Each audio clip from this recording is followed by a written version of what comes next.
Iran says it launched a retaliatory strike against an American airbase in Kuwait. According to Iran's state broadcaster IRIB, the Islamic Revolutionary Guard Corps carried out the attack early Thursday morning after what Tehran described as aggression by the U.S. military against a location near Bandar Abbas Airport. The IRGC said the base linked to that operation was struck before dawn. The exact location of the targeted U.S. base has not been disclosed by either side. The exact timing and targeting details have not been independently confirmed in Reuters reporting. But here is what elevates this from a one-sided Iranian claim. Kuwait, the country where the base sits, confirmed it. Reuters reported that Kuwait said its air defenses were intercepting hostile missile and drone attacks on Thursday morning. That confirmation is significant because it means a Gulf state hosting American forces is now publicly acknowledging incoming attacks linked to the wider Iran-US confrontation. The IRGC's claim has not been independently verified by Reuters or AP at the level of operational detail being reported, but a claim from Tehran that Kuwait itself partly corroborates is not the same as a claim that hangs in the air with no response. Something reached Kuwaiti airspace. Kuwait activated its defenses, and the war that was supposed to be under a ceasefire just crossed a border it had not crossed before. The strike came just as Washington was still saying a 60-day extension of the ceasefire was within reach. Secretary of State Marco Rubio said negotiations were continuing and that a peace deal could still emerge very, very soon. But very soon now has to account for a direct Iranian strike on a U.S. base in a Gulf ally's territory. Whatever momentum the diplomatic track had built over the past week has been overtaken by a military escalation that neither the ceasefire framework nor the proposed deal extension appears capable of containing. The Kuwait strike did not happen in isolation. It came after a night of escalating confrontation across the Strait of Hormuz. U.S. Central Command confirmed it had carried out strikes in southern Iran, describing them as defensive actions targeting drone launching units and a ground control station near Bandar Abbas.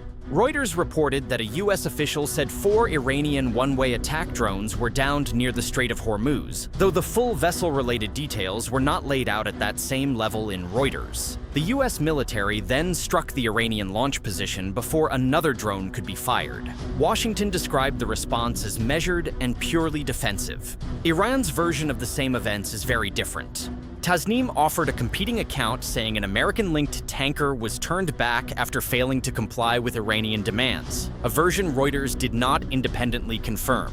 The Iranian account says the exchange caused no casualties and no material damage. That version directly contradicts the U.S. account, which says Iran attacked a commercial vessel with drones and that the U.S. responded by striking the launch site. The two versions sharply contradict each other and cannot both describe the encounter in the same way. What is verifiable is that the U.S. confirmed strikes and that reports from Bandar Abbas described explosions around the same period. Reports from Bandar Abbas described multiple explosions in the early hours, but the exact sequence remains unclear in public reporting. Iranian media said air defense systems were briefly activated. Witnesses described sounds consistent with aerial engagement, whether from incoming strikes, air defense responses, or both. The confrontation at Hormuz extended beyond the drone exchange. Tasnim also claimed several vessels were turned back after Iranian warnings in Hormuz, but that account has not been independently confirmed by Reuters or other strong international reporting. If the account is accurate, it means Iran is actively enforcing its own transit requirements in the Strait and using warning shots to turn back vessels that do not comply. Markets reacted immediately. Oil prices jumped in response to the renewed confrontation around Hormuz, reflecting market fears over supply disruption.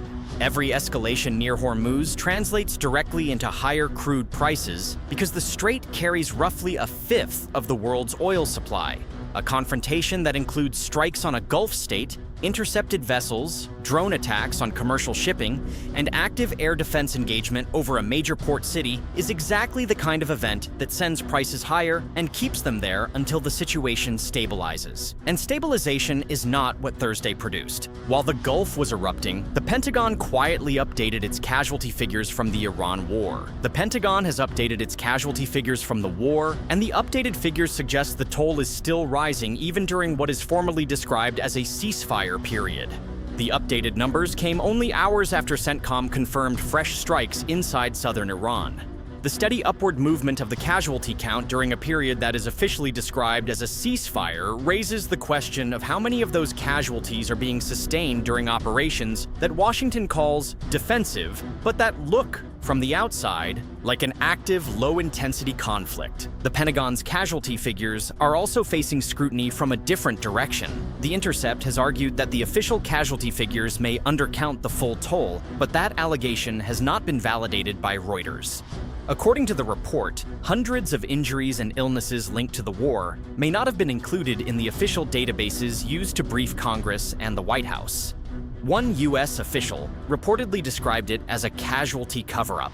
The report pointed to incidents allegedly left out of the official count, including more than 200 sailors treated after a massive fire aboard the USS Gerald R. Ford during Middle East operations. Whether the Pentagon's methodology is flawed or deliberately narrow is a question the investigation raised but did not fully resolve.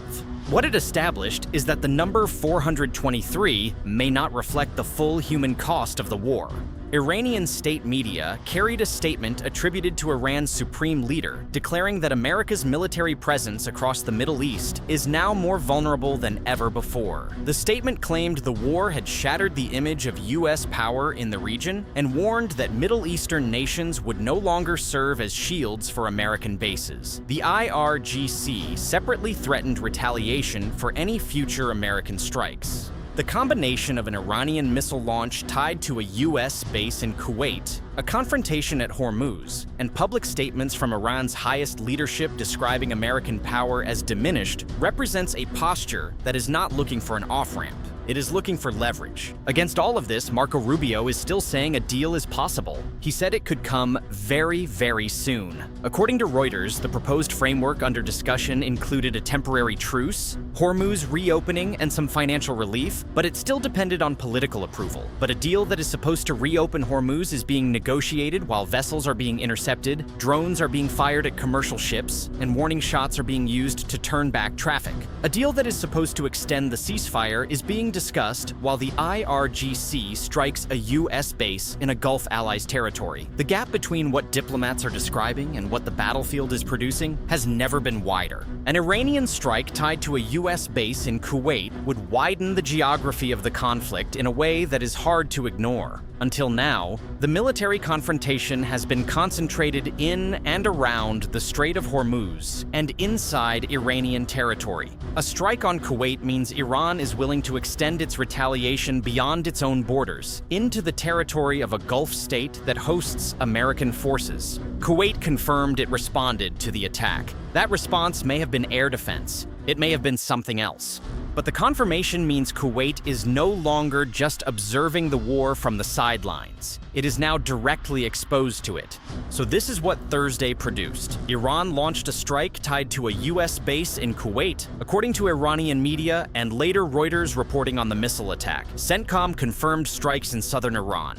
Iranian drones were fired near the strait and intercepted by the U.S., which then struck the launch site. Iranian media claimed vessels were turned back with warning shots in Hormuz, but that account remains unverified in strong international reporting. Explosions echoed across Bandar Abbas. Oil prices rose sharply as traders reacted to the latest Hormuz escalation. The Pentagon added 3 more names to the casualty list. An investigation says the real number may be far higher, and the ceasefire that is supposed to be holding was invoked by Washington in the same breath that acknowledged the strikes. The war is not over. The ceasefire is not functioning, and the deal that was supposed to be very, very soon is now competing with a battlefield that is moving faster than any negotiator can write.